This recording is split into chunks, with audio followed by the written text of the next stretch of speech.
Hey, welcome back to our lovely channel, and thank you very much for those who have subscribed, for those who have liked, and who have shared our videos. I know this is something very delicate to talk about. Pain is individual, pain is processed differently by different individuals. However, there is a saying I got from one Korean movie, and it says that um, you don't fix a barn after the cows have left. Something like that. It is useless for us to fix the barn after losing the cows. Yeah? So, why don't we fix this barn before the cows leave us? What is the saying? The meaning I get out of this is that you're in a marriage, there are certain things you can do in your marriage to save your marriage than when you're out of that marriage. When you get a divorce, when you separate from your friend who has been there for you for a long time, when you have like reached a point of no return with your children because of your past pain, it is useless to mend the barn. So our main purpose as Aerofa Cross Boundaries is to make sure that we fix the barn before the cows leave. And so what do we mean? We're saying that healing from the past, whether it's emotional, whether it's spiritual, physical, or psychological, it often occurs in stages. So we've said also that healing is a journey. So we will not rush it. We'll go according to your own pace.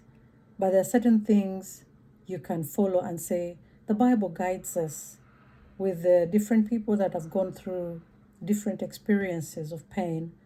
And so the Bible helps us, give us like a framework of what we could follow so that we are free.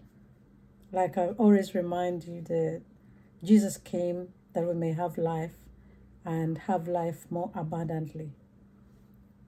So in that, from that background, as I said, I will share about pain from a Christian perspective. I don't know any other. So allow me to speak from my personal experience also. I'll be sharing most of my own personal experience because I've realized that when we preach just the word without giving live examples. Many or few people can associate with that. But if I give you my real experience, and I could be judged, but as long as it's going to lift someone up from this pit of pain, I'll be more than glad. And I'm determined to make sure that by the end of this series, somebody will be lifted up. And it is possible to be lifted up. So I'm saying that let us mend our barn. In where I came from, we call it a crow. Let us not let the cows go away. Eh? And then we start mending. So what shall we put when the cows have left? What shall we put? Yeah? For those who know about farming, we're going to mend our barns. That is our inner man, inside deeply in our souls. We're going to mend that man so that they can experience some freedom other people experience when they trust God. And so we were looking at recognizing and being honest with yourself. You acknowledge that there is a wound in me. There is a really, really big pain that has not left me. This pain, I was speaking to one of my sisters, and she was saying that pain, I realized that most of the divorces could be happening because of the hidden pain that we never dealt with. I said, yes, thank you, sis. I've got something to talk about now. You understand?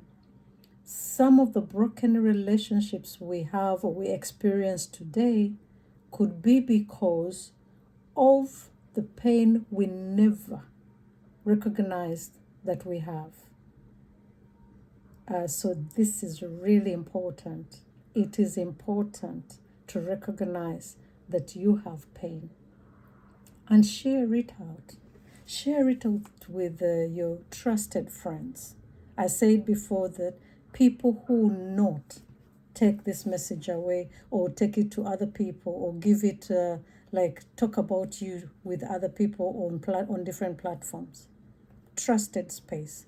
And it is also a mandatory for us who preach the name of Jesus Christ, the people who gather people and talk to them about God. It could be in church, could be in Bible studies, it could be in areas where we connect with people.